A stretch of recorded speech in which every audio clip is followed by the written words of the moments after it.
دوسری بات، ندائے یا رسول اللہ کی بحث میں نا ایک اس نے فتاوی عبد الحی لکھنوی جلد 1 صفحہ 68 کا حوالہ دیا ہے۔ کہتا ہے کہ مولانا عبد الحی لکھنوی نے لکھا ہے کہ اللہ تعالیٰ کے یہ جو سورہ اخلاص ہے نا، یہ حضور پاک صلی اللہ علیہ وسلم کے لیے بھی ہے، حالانکہ جھوٹ اتنا صراحتاً بولا ہے۔ فتاوی لکھنوی موجود ہے لائبریری میں، آپ لوگوں کے پاس بھی ہوگا، میرے پاس بھی ہے، HM سعید سے چھپا ہے۔ میں پڑھ کے حیران رہ گیا، انہوں نے تو آخر میں یہ بات، یعنی ایک سطر کا اس کا جواب ہے ان کا، مولانا عبد الحی لکھنوی کا۔ انہوں نے کہا سوال میں 2 چیزیں تھی کہ ایک طبقہ حضور کی ولادت نہیں مانتا، حضور کا میلاد یعنی آپ کی پیدائش نہیں مانتا اس کے بارے میں، اور وہ یوں دوسری بات کہتا ہے کہ خدا اور حضور پاک صلی اللہ علیہ وسلم کے لیے یہ ایک صورت دونوں کے لیے ہے، سورہ اخلاص۔ آپ کیا کہتے ہیں؟ ایک سطر میں جواب مولانا عبد الحی لکھنوی کا ہے، پہلے اور علماء کے جوابات ہیں، آخر میں ایک سطر میں مولانا لکھنوی کا جواب ہے۔ وہ کہتے ہیں کہ اس شخص کے کفر میں جو حضور کی صلی اللہ علیہ وسلم کی ولادت بھی نہیں مانتا اور سورہ اخلاص کو حضور کے لیے قرار دیتا ہے، اس کے کفر میں کوئی شبہ نہیں ہے۔ لیکن اب اس نے کیا لکھا؟ کہتا ہے وہ کہتے ہیں جائز ہے، خیانت کی انتہا ہے۔ یاد رکھنا، میں گیا مولانا عبد القدوس خان قارن صاحب دامت فیوزہم سے ملنے کے لیے، تو وہ مجھے اپنا واقعہ سنانے لگے کہ مفتی محمد خان قادری ایک لاہور کا ان کا عالم ہے، اس کے ساتھ کہتے ہیں کہ میری مناظرہ چل رہا تھا تحریری کہ متشابہات کا علم کس کو ہے۔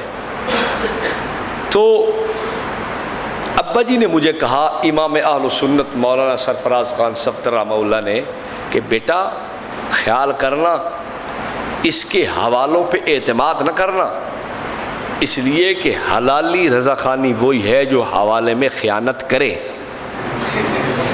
اگر خیانت نہ کرے تو سمجھ لینا کہ حرامی ہے۔ یہ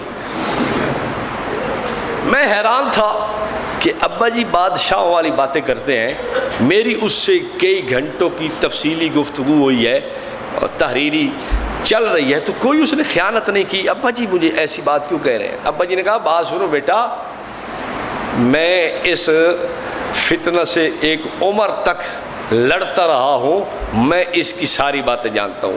ہماری زبان میں کہتے ہیں سورہ دے ٹپ لبانے جانے، سور سمجھتے ہو؟ خنزیر، یعنی ان کی طرز، ان کے کام حرکتیں کون جانتے ہیں؟ جو ان کے گھروں کے رہائش گاہ کے قریب رہتے ہیں لوگ، یعنی دریا کے قریب رہنے والے، جنگلوں کے اندر رہنے والے لوگ، وہ زیادہ سمجھتے ہیں کہ خنزیر کی حرکتیں کیا ہوتی ہیں۔ اس لیے پھر ایک مصرع بن گیا کہ سوراں دے ٹپ لبانے جانے۔ تو بات یہ ہے کہ ان کی حرکتیں ہم جانتے ہیں، تو اس پہ اعتماد نہ کرنا۔ مولانا فرماتے ہیں کہ جب ہماری بحث مکمل ہوئی نا، اس نے چھاپا ہے اس بحث کو، تو میں حیران رہ گیا۔ میں نے کہا قلندر ہرچ گوید دیدہ گوید، قلندر جو بات کرتا ہے وہ کسی بنیاد پہ بات کرتا ہے، وہ خدا تعالیٰ کی طرف سے الہامی گفتگو ہوا کرتی ہے۔ ابا جی نے کہا تھا 100% درست نکلا۔ ہماری 10 دفعہ کاپیاں آئی گئیں، میں نے بھی 10 دفعہ اسے بھیجی، اس نے بھی مجھے بھیجی، لیکن جب شائع کرنے کی بات تھی اس نے اپنی 10 کی 10 کاپیاں لگا دی اور میری صرف 3 لگائی ہیں اس میں۔ اب دیکھو، خیر میں عرض یہ کر رہا تھا کہ یہ عوام کو یہ سمجھائیں گے کہ علم غیب، بخاری روایت، بخاری کی پڑھ رہا ہوں میں، اخبرنا بما ہوا کائنون، حضور نے خبر دی جو ہو چکا، جو ہونا ہے، آپ نے یہ باتوں کی خبر دی۔ زوالی الارض فرائیت مشارقہ و مغاربہ، ہتھیلی کی طرح، کفی ہذہی، میں اس ہتھیلی کی طرح دیکھ رہا ہوں ساری کائنات کو۔ مجھے آپ بتائیں ہتھیلی آپ بھی دیکھتے ہیں یا نہیں دیکھتے؟ اچھا ابھی دیکھ لیں آپ، ابھی ایک دفعہ اس کو دیکھیں، ہتھیلی کو دیکھ لیے، اس پہ کتنی لکیریں ہیں؟ کتنے کھڈے مڈے ہیں، کتنی اونچ نیچ ہے۔ دیکھنے کا یہ تو نہیں مطلب ہوتا کہ ایک ایک چیز پہ بندہ تفصیل سے نظر رکھے۔ آپ ایک آدمی کو باغ میں لے گئے کہ ہمارا باغ ہے جی مالٹوں کا، ابھی تو خیر نہیں لگے ہوئے، ویسے ایک مثال دے رہا ہوں۔ آپ اگر تشریف لائیں گے نا ہمارے اجتماعات پہ تو پھر آپ کو مالٹے بھی لگے ہوئے ملیں گے، لیکن کھانے کی اجازت نہیں ہے آپ کو، یا آپ یہ کہہ کہ پھر اجازت کھانے کی بھی، دیکھنے کی اجازت ہوگی۔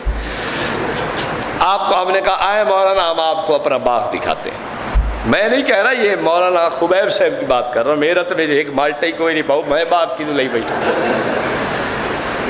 انہوں نے کہا آئے مولانا اب آپ کو باغ دکھاتے ہیں، چل پڑے۔ واہ ماشاء اللہ ماشاء اللہ، یہ کینو کے مالٹے، یہ مالٹے کھڑے ہیں، یہ بہترین کینو ہوتا ہے، بڑا میٹھا کینو ہوتا ہے۔ اچھا واہ بھائی واہ، سرگودے کا کینو ویسے بڑا مشہور ہے۔ ہم جب گرمیوں میں ویسے جو طالب رہتے ہیں نا ادھر، سال لگاتے ہیں، وہ بہرحال مالٹوں سے خوب استفادہ کرتے ہیں۔